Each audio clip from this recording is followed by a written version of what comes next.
নমস্কার, আপনারা দেখছেন আসানসোল টাইমস। আমি আপনাদের সঙ্গে সুজাতা। বিস্তারিত খবরে যাওয়ার আগে দেখে নেব लजीज खाने के शौकीन लोगों के लिए अच्छी खबर। आसनसोल के एसबी गुराई रोड स्थित सुकांतो मैदान के सामने खुल गया है the Zaika fast food restaurant. जी हाँ दोस्तों, the Zaika fast food restaurant. यहाँ roll, soup, momo, Indian dishes, tandoori veg, mushroom, biryani, रोटी, चाउमीन, हक्का नूडल्स सभी उपलब्ध है। 3 किलोमीटर के दायरे में होम डिलीवरी की भी सुविधा उपलब्ध है। तो फिर देर किस बात की, आज ही चले आइए the Zaika fast food restaurant.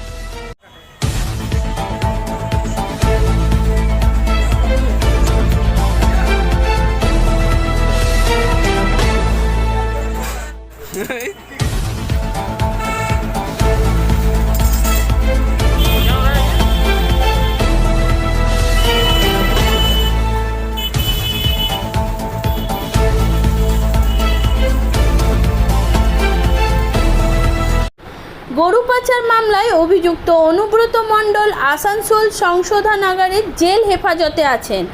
আজ আসানসোলের বিশেষ সিবিআই আদালতে তারা উকিলরা তার জামিনের আবেদন করেন।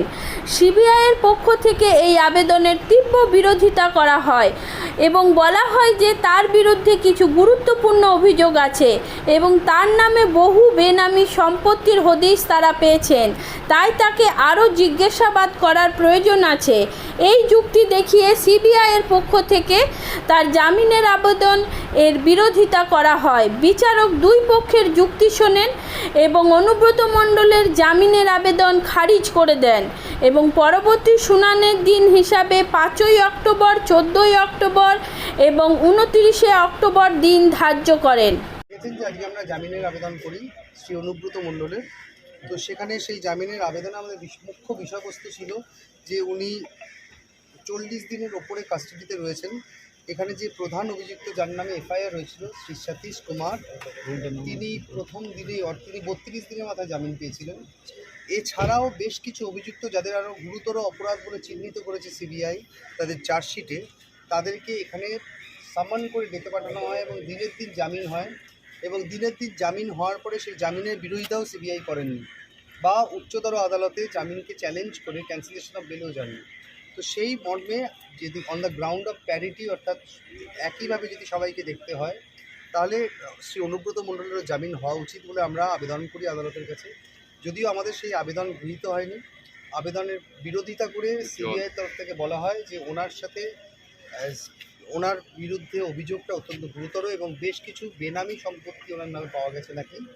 তো সেই জন্য ওনার জামিনের আবেদন নাকচ করার আবেদন করেন। যদিও আমরা তার পাল্টা যুক্তিতে বলি যে ওনার সম্পত্তিগত বেনামি সম্পত্তি যেগুলো বলা হচ্ছে সেগুলো সম্পূর্ণ সর্বৈব মিথ্যা। ওনার যা যা প্রপার্টি আছে, যা প্রপার্টি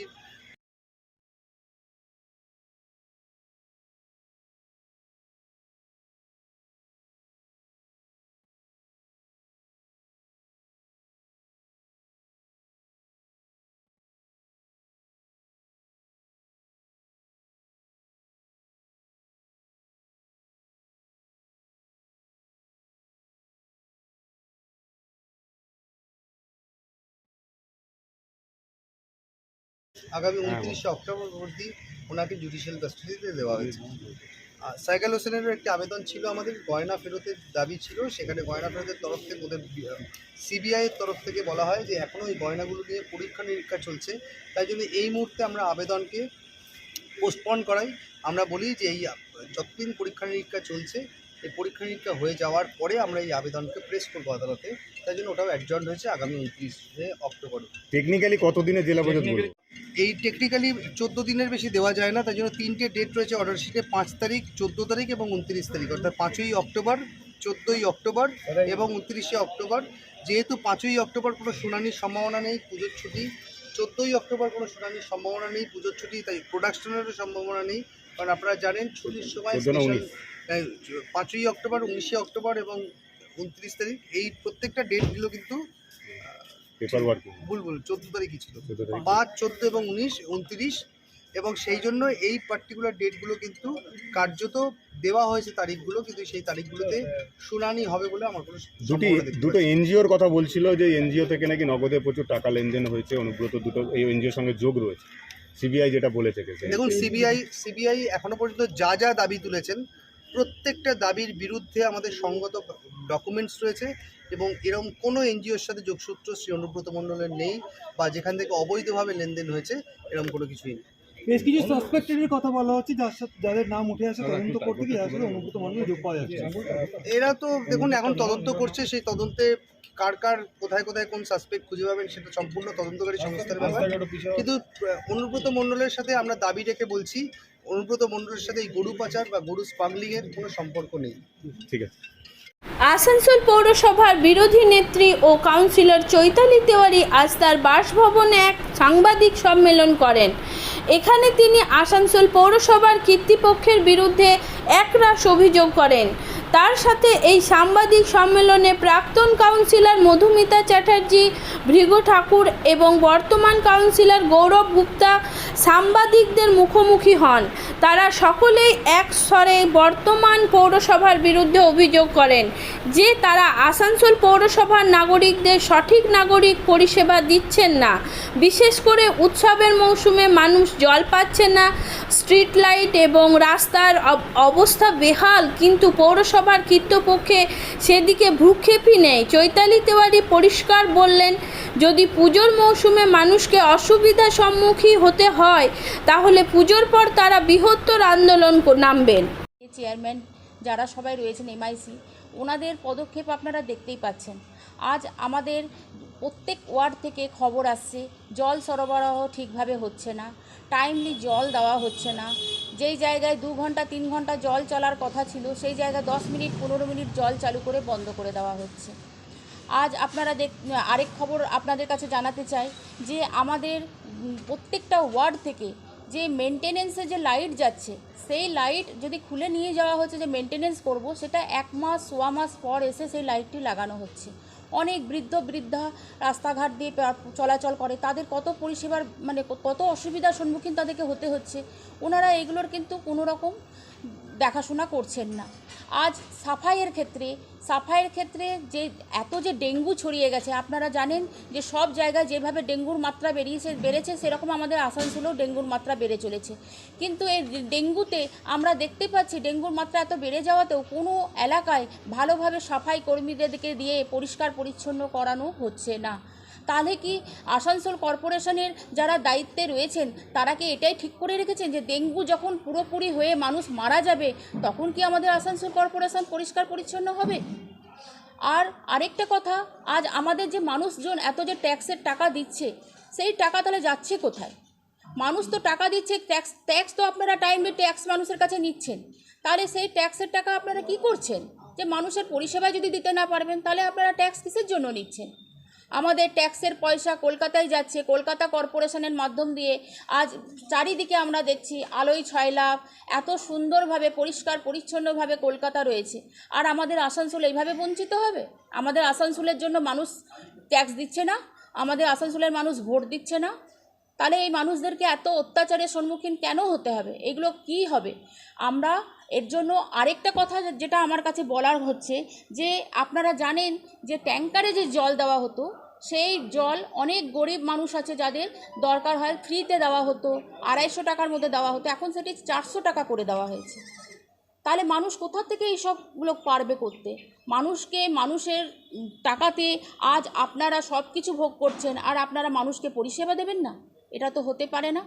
আমরা বিরোধী দলনেতা হিসাবে এবং বিরোধী কাউন্সিলর হিসাবে আমরা সবাই মিলে আজ এটাই প্রতিজ্ঞাবদ্ধ হতে চলেছি, যদি দুর্গা পুজোর মধ্যে দেখুন এত পুজো আসছে, এত ফেস্টিভ্যাল আসছে, দুর্গা পুজো, কালী পুজো, নানান রকম যে পুজো বা প্রত্যেক ভাষাভাষীর ক্ষেত্রে, হিন্দু বলুন মুসলিম বলুন সবারই ক্ষেত্রে যে প্রবলেম হচ্ছে, সেই প্রবলেমগুলোর জন্য তো ওনারা কোনো রকম দেখছি না ওনাদের মধ্যে কোনো জেগে উঠছেন ওনারা। সেটা পরিষ্কার পরিচ্ছন্ন করানো, লাইটের ঠিকভাবে মেনটেনেন্স দেওয়া, ঠিকভাবে মানুষের জল সরবরাহ দেওয়া, কিছু হচ্ছে না। তো আমরা মানুষের পাশে সবসময় রয়েছি, আমরা মানুষের ভোটে জিতেছি এই জন্য আমরা বিরোধী কাউন্সিলর হিসাবে এইটুকু আপনাদের কাছে বলতে চাই যে পুজোর মধ্যে যদি ওনারা এই ব্যবস্থা না করেন আর পুজোতে যদি মানুষকে কোনো রকম অসুবিধার সম্মুখীন হতে হয়, তাহলে আমরা বৃহত্তর থেকে বৃহত্তর আন্দোলনে নামব এবং আমরাও দেখব যে মানুষের পাশে ওনারা কীভাবে না থাকতে পারেন।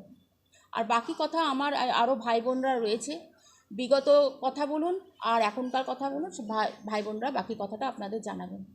এ তো গেল, আলাদা একটা করে আলমারিও রেখে দেওয়া হয়েছিল, কিন্তু বর্তমানে আমাদের যারা বিরোধী কাউন্সিলর আছে তাদেরকে সেই সম্মানটুকুও দেওয়া হয় না। তো আমি এখন বর্তমানে যিনি মেয়র আছেন তার কাছে একটু অনুরোধ করছি, তিনি যেন এই বিষয়গুলো একটু দেখেন। তিনি হচ্ছেন পুরো আসানসোলের মহানাগরিক, সুতরাং সব কিছু দিক দিয়ে নজর দেওয়াটাও তার দরকার। কোনো কাজ ওপেনিং করা হচ্ছে করুন, ঠিক আছে, যেখানে কাউন্সিলর আছে বিরোধী দলের সেখানে গিয়েও আপনারা ওপেনিং করতে পারেন, খুব ভালো কথা, কিন্তু এইগুলোও একটু খেয়াল করবেন, কারণ আপনি হচ্ছেন আসানসোলের মহানাগরিক। এইটুকুই বলার ছিল। কুলটিতে আপনার ওয়াটার প্রজেক্টের কাজ প্রায় কমপ্লিট হয়ে গেছিলো এবং 50% door to door house connection যে ব্যাপার থাকে সেটাও হয়ে গেছে, বাকি 50% কাজ কিন্তু এখনও পর্যন্ত ইনকমপ্লিট হয়ে রয়েছে। আরেকটা যেটা বলা হচ্ছে, জামুরিয়াতে একটা ওয়াটার প্রজেক্ট করা হয়েছিল, প্রায় 80% কাজ জামুরিয়াতে সেখানে ওয়াটার প্রজেক্টের কাজ করা হয়ে গেছে, বাকি 20% কাজ এখনও পর্যন্ত কিন্তু ইনকমপ্লিট আছে। রানীগঞ্জে যেটা হচ্ছে, রানীগঞ্জে একটা ওয়াটার প্রজেক্টের কাজ করা হয়েছিল, যেটা 80% কাজ এখন কমপ্লিট হয়েছিল পুরনো বোর্ডে, 20% এখনও হয়নি। আরেকটা হচ্ছে আপনার আসানসোল বার্নপুর পুরনো ওয়ার্ড, যেখানে 50টা ওয়ার্ড ছিল, সেখানে আমাদের যখন পূর্ব মেয়র ছিলেন মাননীয় জিতেন্দ্র তিওয়ারি মহাশয়, উনি 24 ঘন্টা জলের একটা ওয়াটার প্রজেক্ট করেছিলেন, কিন্তু সেই কাজ এখনও পর্যন্ত কমপ্লিট করে উঠতে পারেননি। আজকে বোর্ড প্রায় 7 মাস হতে চললো, জল তো প্রত্যেকটা ওয়ার্ডে ঠিক মতন যায়ই না এবং টাইমের তো কোনো ব্যাপারই নেই, যখন তখন মা বোনেদের তো বসেই থাকতে হয়, কখন জল আসে কখন জল পায়। তো এইভাবে চলতে থাকলে কীভাবে হবে? আপনারা যে 7 মাস ধরে বোর্ডে আসেন, তাহলে কাজটা কী করছেন? পুরনো ফলক অনুযায়ী মাননীয় জিতেন্দ্র তিওয়ারি মহাশয় যে কাজগুলি করেছেন সেগুলো আপনারা আপনাদের ফলক বসিয়ে ওপেনিং করছেন, খুব ভালো কথা, কিন্তু যে ইনকমপ্লিট কাজগুলো রয়েছে সেগুলো কমপ্লিট করার আগে চেষ্টা করুন। আসানসোলবাসীকে এভাবে ধোকা দেবেন না, কারণ আসানসোলবাসী আপনাদেরকে ট্যাক্স দেয়, তাদেরকে এইভাবে ট্যাক্স দেয়, তারা আপনাদেরকে কেন ট্যাক্স দেবে? যদি তারা সে ফেসিলিটিগুলোই না পেলো, টাইম টু টাইম জল সাফাই অভিযান যদি ঠিক মতন না হলো, লাইট মেনটেন্যান্স যদি ঠিক মতো না হলো, আসানসোলবাসীকে এইভাবে অন্ধকারের মধ্যে রাখছেন কেন? তারাও তো আপনাদেরকে ট্যাক্স দেয়। একটা জলের জন্য আগে যেমন 250 টাকা দিয়ে কিনতে হতো, এমনকি আমি নিজেও করেছি, অনেক গরিবরা হয়তো টাকা দিতে পারেনি, জলের দরকার হয়েছে তাদের বিয়ে অন্যান্য শ্রাদ্ধের কাজের জন্য, তাদেরকে কিন্তু অনেক সময় ফ্রিতেও দেওয়া হয়েছিল, কিন্তু এখন কেন সেটা 400 টাকা? সবারই পক্ষে দেওয়া সম্ভব নয়। সুতরাং এইগুলোর দিকে একটি বর্তমানে যে মেয়র আছেন তাকে একটু লক্ষ্য রাখার জন্য আমি অনুরোধ করছি, তারা যেন আসানসোলবাসীকে এমনিভাবে ধোকা না দেন, এইটুকুই বলার ছিল। ज़्यादा किए गंदगी का अंबार लगा हुआ है, साफ़ सफाई करने के लिए जब हम लोग बोरो ऑफिस में बोलते हैं, वहाँ पे देखा जाता है कि स्टाफ का कमी है। किस तरह से परिचालना होगा वहाँ पे? किसी बोरो में तो अभी तक बोरो चेयरमैन का गठित नहीं किया गया, बोरो का गठन हुआ नहीं है, जिसका वजह से जो लोकल स्तर में वार्ड में साफ़ सफाई का काम है, सैनिटाइजेशन का काम है, इसमें बहुत प्रॉब्लम आ रहा है। देखा जा रहा है डेंगू जिस तरह से फैल रहा है, ये एक बहुत बड़ा खतरा का रूप में सामने आ रहा है। स्ट्रीट लाइट जगह जगह पे स्ट्रीट लाइट का कमी है, जहाँ लगा हुआ है वहाँ जब लाइट ख़राब हो रहा है तो उसको बनाने में बहुत लंबा समय लग रहा है या बनाया नहीं जा रहा है, जिसका वजह से इलाकावासी लोग को बहुत प्रॉब्लम हो रहा है। और पानी का समस्या तो इतना ख़राब है कि आप देखिएगा पिछला 5 साल का जो बोर्ड था उसमें आप देखिए एक भी डेपुटेशन पानी का नहीं पड़ता था, लेकिन इस बोर्ड में बार बार डेपुटेशन पड़ रहा है। हम लोग लगातार कंप्लेन कर रहे हैं, बहुत से लोग कर रहे हैं, आप लोग खुद इलाका में सभी जगह जाते हैं, आप लोग भी आसनसोल शहर के ही निवासी हैं, सभी को आप लोग खुद फील करते होंगे। पानी जहाँ 1 घंटा 1.5 घंटा आता था फुल प्रेशर में, अभी पानी आ नहीं रहा, प्रेशर नहीं है, नल खुलता है तो 10 मिनट 15 मिनट 20 मिनट, उससे ज़्यादा कहीं पे पानी चलता नहीं है। स्थिति बहुत बुरा है और कोई देखने वाला नहीं है। अगर इसका कंप्लेन करते हैं एज ए काउंसलर हम लोग, उसके ऊपर कोई देखने वाला नहीं है। कौन MIC बनाए हुए? अभी तक MIC कंप्लीट नहीं हुआ। कौन हाथ में MIC है? डिपार्टमेंट है, किस तरह से कौन काम कर रहे हैं, कुछ उसका समझ नहीं है। और बोरो का स्थिति आप लोग देख रहे हैं, तो ये सब जो समस्या है इसको आसनसोल का जनता इससे बहुत त्रस्त हो गया है, बहुत परेशान है। तो इसी आप लोग का प्रेस कॉन्फ्रेंस का माध्यम से आज हम लोग मैडम के नेतृत्व में वही आप लोग का ध्यान उधर ले जाना चाहते हैं। अभी पूजा आने वाला है, लगातार पूजा पर्व का सीज़न है, लेकिन देखिए साफ़ सफाई जो मूल मुद्दा है, साफ़ सफाई उसका स्थिति बहुत बुरा है। स्ट्रीट लाइट जो शहर में लाइटिंग का व्यवस्था है उसका स्थिति बुरा है। पानी नहीं मिल रहा है, लोग पानी के लिए बहुत परेशान हैं, अपना रोज़गार काम पे नहीं जा पा रहा आदमी, ये स्थिति है। पीने का पानी का बहुत किल्लत है, इस पर हम लोग ध्यान आकर्षण करना चाहते हैं कॉर्पोरेशन का। और अगर इस पर जल्द से जल्द कोई भी फैसला नहीं लिया गया तो अभी पूजा का वक्त है, इस टाइम कुछ नहीं किया सकता, लेकिन पूजा का बाद हम लोग का जो नेतृत्व है मैडम, उनका नेतृत्व में बड़ा आंदोलन आसनसोल म्युनिसिपल कॉर्पोरेशन में करेंगे।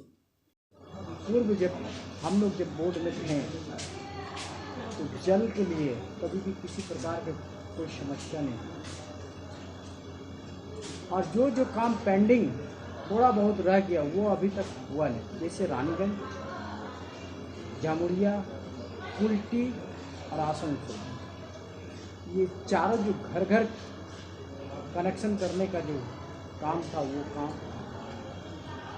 7 महीना होने को आया, अभी तक कंप्लीट नहीं। एक ये है, और दूसरी बात कि ये लोग समस्या तो बहुत सारे हैं, जैसे कि साफ़ सफाई की समस्या भी है।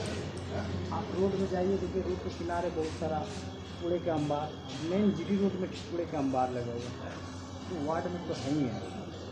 जैसे गौरव का वार्ड में बहुत से ऐसी जगह साफ़ सफाई नहीं होता, और 7 महीना होने का आया, बोरों का गठन नहीं हुआ, पूरी तरह से MIC गठन नहीं हुआ।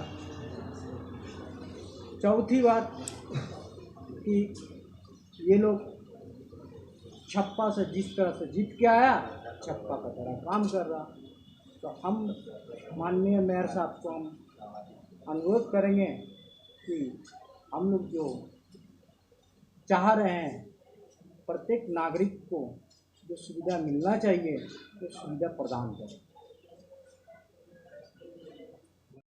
আজ সেন্ট জোসেফ স্কুলে একটি প্রতিনিধি দল আসানসোল মিউনিসিপ্যাল কর্পোরেশনের মেয়র বিধান উপাধ্যায়ের সঙ্গে দেখা করেন। তারা মেয়র বিধান উপাধ্যায়ের কাছে স্কুলের জমি রক্ষার আবেদন জানান। তারা জানান সুরজিৎ সিং নামে এক ব্যক্তি তাদের সঙ্গীদের নিয়ে গত রোববার সেন্ট জোসেফ স্কুলের প্রধান ফটক ভেঙে ফেলে। তাদের দাবি যে জমিতে এই বিদ্যালয়টি অবস্থিত সেটি তার। সেন্ট জোসেফ স্কুলের সহকারী অধ্যক্ষ জে পিটার মেয়রকে জানান 65 বছরেরও বেশি সময় ধরে স্কুলটি এখানে চলছে। তিনি বললেন এই স্কুলটি যখন তৈরি হয় তখন সুরজিৎ সিংয়ের জন্মও হয়নি। এমন অবস্থায় তিনি কিভাবে দাবি করবেন যে এই জমি তার? জে পিটার দাবি করেছিল যে কয়েক বছর আগে একজন মহিলা এই জমিটি চার্চকে দিয়েছিলেন, যার কাগজপত্র তার কাছে রয়েছে। তিনি মেয়রকে বিষয়টি খতিয়ে দেখে বিদ্যালয়ের নিরাপত্তা নিশ্চিত করার অনুরোধ জানান। এই প্রসঙ্গে মেয়র বিধান উপাধ্যায়ের সঙ্গে কথা বললেন। তিনি বললেন আজ সেন্ট জোসেফ স্কুলের প্রতিনিধির সঙ্গে কথা হয়েছে, জমি নিয়ে বিরোধ রয়েছে। বিদ্যালয়ের পক্ষ থেকে তাদের কিছু কাগজপত্রও দেওয়া হয়েছে, যা যাচাই করা হবে। তিনি বিষয়টি গুরুত্বের সঙ্গে দেখছেন বলে আশ্বস্ত করেছেন। पिछले रविवार शाम को 3 बजे हमारे स्कूल में मिस्टर सरजीत, उनका बेटा और 15 जन जो एंटी सोशल एलिमेंट्स तारा सबाई ऐसे हमारे गेट हमारे जो गेट जो है उसको वो लोग कटर लेकर, पोर्टेबल जनरेटर लेकर वो लोग गेट को काटने लगा। ठीक है, तो मिस्टर सरजीत सिंह एवं तार संगे जारा तार साथी जारा जितना जन जो आए हैं पहला बार किस चीज़ का गेट माने उनका कहने का मतलब है कि ये ज़मीन हमारा है। ये कहाँ का मैटर है? ये सेंट जोसेफ स्कूल आसनसोल का है, GT रोड में जो है। ये हमारे जो स्कूल जो है ये पिछले 65 साल के स्कूल हैं, और हमारा जो इस जगह का मालिक जो है मिसेस बेलनास, जो हमारे चर्च के जो आर्च बिशप महोदय जो है उनको दिया है, और हम लोग उनसे लिए हैं। और ये जो स्कूल फादर ड्रगमैन के समय स्थापित किया गया है 1957 में। अभी 75 साल से हम लोग के पास है, और हम लोग इसका मालिक है, और हमारे पास है, ये हमारा है। अभी उनका कहना है कि ये ज़मीन मेरा है, क्योंकि उन्होंने मिस्टर विद्युत मजूमदार से उन्होंने ये पावर ऑफ अटॉर्नी पाया है। पहला बात, ये जो विद्युत मजूमदार लेकर आप जनता को हम लोग ये जानकारी देने मांगते हैं कि पहले सुनिए, ये विद्युत मजूमदार कौन है? वो एक जन डॉक्टर है जिनको हमारे श्रद्धेय फादर रॉबर्ट ड्रगमैन ने उन्होंने रहने के लिए बोला है ताकि गरीबों को सेवा हो। लेकिन उन्होंने वो जाने के पहले उन जहाँ सक्सेस विला में जिन टीचर लोगों के साथ रहा उनके साथ झगड़ा हुआ, उन दोनों का कोर्ट में केस हुआ, तब उसी में वो जीते हैं। ये ज़मीन के लेकर वो नहीं जीते हैं, पहला बात। ये जो पावर ऑफ अटॉर्नी देने का विद्युत अदुमदार का नियम नहीं है, क्योंकि मालिक वो नहीं है, मालिक आर्चडायोसिस कोलकाता है, पहला बात। दूसरा बात, अगर मिस्टर सरजीत ने मिस्टर मजूमदार से पावर ऑफ अटॉर्नी लिए हैं, इज इट लीगल और इलीगल? अगर आपको ज़मीन लेना है, आप हाई कोर्ट में केस करिए, केस जीतकर आइए, जायदाद दिखा दिए, पूरा प्रशासन के साथ हमारे स्कूल में प्रवेश कीजिए, हम जो लोग जगह छोड़ देंगे। नहीं तो आप चुपचाप रहिए। ये संस्था है, ये शिक्षा संस्थान है, यहाँ गरीब बच्चे पढ़ते हैं। आपको कितना कौन हिम्मत दिया आपको आकर गेट काटने के लिए? आप किसी भी जगह पर जाकर गेट काट दोगे? अगर मैं तुम्हारे घर में आकर तुम छोड़ दोगे हमके? गाइडलाइन के अनुसार से आप लोगों ने आया मेयर के पास? यस, हम लोग हमारे गाइडलाइन के अनुसार मेयर ने क्या किया?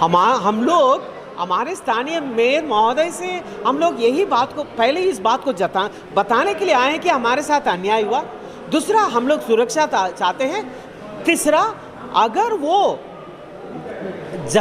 जायज़ रूप से, लीगल रूप से अगर वो कागज पत्र लेकर आएंगे तो हम लोग उनकी बातों मानेंगे, तब तक उनको हमारे साथ कोई वास्ता नहीं है। हम चाहते हैं कि वो हमारे स्कूल को ना डिस्टर्ब करें, ना आकर वहाँ हंगामा करें, तोड़ पाट ना करें। ये आम जनता की, गरीबों का संस्था है, और जितने ही जो पैसे जो हैं हम लोग जो किया है, मरम्मत किया है, बनाया है, ये हमारे संस्था के ओर से, जो कैथलिक डायसिस ऑफ आसनसोल के ओर से बनाया गया है। अगर आज और एक बार प्लीज जनता, आप इस बात को ध्यान से सुनिए और आप लोग जानकारी लीजिए। इस मैसेज के जरिए, मीडिया के जरिए मैं सारे आसनसोल जनता को बताना चाहता हूँ। वो लोग कह रहे हैं कि ये जमीन उनका है, हो सकता है उसका समय, उसका उम्र होगा 2 या 3 साल, 65 साल का जमीन है। अभी उनका उम्र कितना है? 61 साल, 62 साल। अच्छा, आपने कहा कि उस दिन तोड़फोड़ की गई थी। हाँ, तोड़फोड़ के बाद आपने क्या कार्रवाई की, एफआईआर किया या कुछ किया? हम लोग इसके लेकर हम लोग ने किया है, हमारे स्थानीय पुलिस स्टेशन में हम लोग किया है, वहाँ दर्ज किया हुआ है, और प्रशासन भी इस बात को उन लोग माना है, और अगर कुछ प्रकार की सहायता की ज़रूरत है वे लोग भी हमारे साथ हैं। और हमारे मेयर महोदय से हम लोग इस बात को बताने के लिए आए हैं कि हमारे पास इतने सारे बातें हैं। अभी हम लोग क्यों, मैं गुस्सा कर रहा हूँ, मैं ऐसे गुस्सा नहीं कर रहा हूँ जनता, मैं आपको भी बताने मांग रहा हूँ, हम लोग गुस्सा न्यायपूर्ण रूप से कर रहे हैं। तो अरे हम लोग रहेगा, तुम अचानक आकर मेरा दरवाजा छोड़ेगा, हम तुमको छोड़ देंगे? मैं आकर तुम्हारा दरवाजा छोड़ूंगा, तुम हमको छोड़ोगे? इसलिए अरे समाज में नियम कानून क्यों है, कोर्ट क्यों है, प्रशासन क्यों है? सही कागज लेके आओ, हम भी लेकर आएंगे, उसके बाद हम लोग बात करेंगे। बस हम सारे आसनसोल जनता को और जो भी इसको देख रहे हैं, हम लोग देखने मांग रहे हैं, ये नाजायज रूप से हो रही है। जो भी, अगर आपको जनता को सही नॉलेज होना चाहिए, ये मालिकाना किसका है, पहले आप इस बात को तय कीजिए। जब मिसेस बेलनास जब आर्च बिशप को दिए हैं तो मालिक हम लोग हैं, तो मालिक दूसरा, एक जगह का 2 मालिक कैसे हो सकता है? मेरा नाम फादर जे पीटर है, मैं हमारे जो सेंट जोसेफ स्कूल का असिस्टेंट हेडमास्टर हूँ। ওদের বহু বছর থেকে একটা ঝামেলা চলছে, সেই ঝামেলাটায় আজকে গত কয়েকদিন আগে ওদের গেটে কিছু প্রবলেম হয়েছিল, ভাঙাচোরা নিয়ে। তো তারপর ওনারা আজকে আমাকে একটা কমপ্লেন দিয়ে গেছেন, আমি কমপ্লেনটা নিয়েছি এবং এটা যাতে সুষ্ঠুভাবে হয়, কারণ একটা সংস্থা চলছে এত বছর থেকে, হঠাৎ করে যাতে যে কোনো কারণে হোক বাধা বিপত্তি যাতে না আসে সেটা কিন্তু আমরা দেখছি তাড়াতাড়ির মধ্যে। এখনকার জন্য এই পর্যন্ত। পরবর্তী খবরের জন্য দেখতে থাকুন আসানসোল টাইমস। নমস্কার।